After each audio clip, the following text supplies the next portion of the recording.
I have come into this world to do the will of my Father and to reveal His loving character to all mankind. That, my brethren, is my mission. And this one thing I will do, regardless of the misunderstanding of my teachings by Jews or Gentiles of this day or of another generation.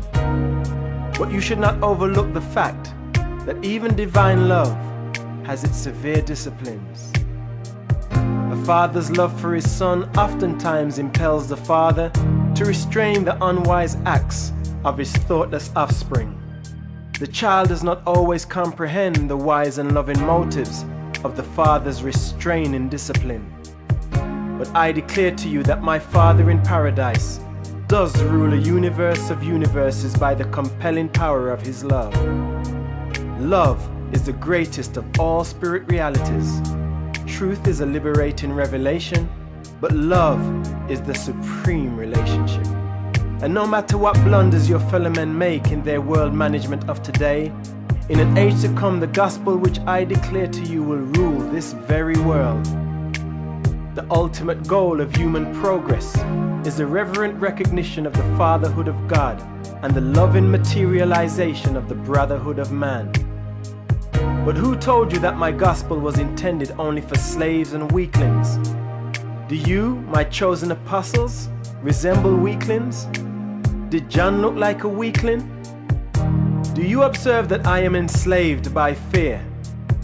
The poor and oppressed of this generation have the gospel preached to them. The religions of this world have neglected the poor, but my Father is no respecter of persons. Besides, the poor of this day are the first to heed the call to repentance and acceptance of sonship. The gospel of the kingdom is to be preached to all men, Jew and Gentile, Greek and Roman, rich and poor, free and bond, and equally to young and old, male and female. Because my Father is a God of love and delights in the practice of mercy, do not imbibe the idea that the service of the kingdom is to be one of monotonous ease. The paradise ascent is the supreme adventure of all time, the rugged achievement of eternity.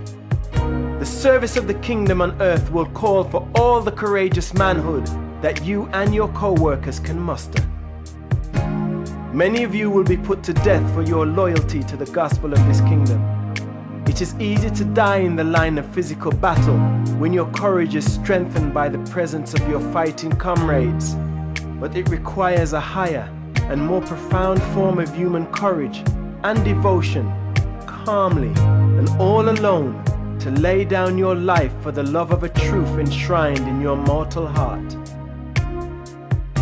Today the unbelievers may taunt you with preaching a gospel of non-resistance and with living lives of non-violence, but you are the first volunteers of a long line of sincere believers in the gospel of this kingdom, who will astonish all mankind by their heroic devotion to these teachings.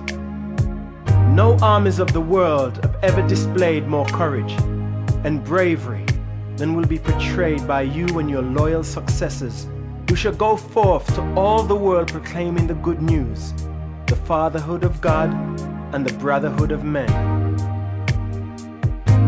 The courage of the flesh is the lowest form of bravery.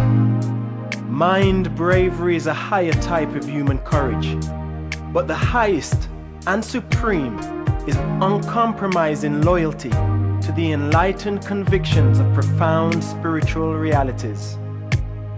And such courage constitutes the heroism of the God-knowing man. And you are all God-knowing men. You are in very truth the personal associates of the Son of Man.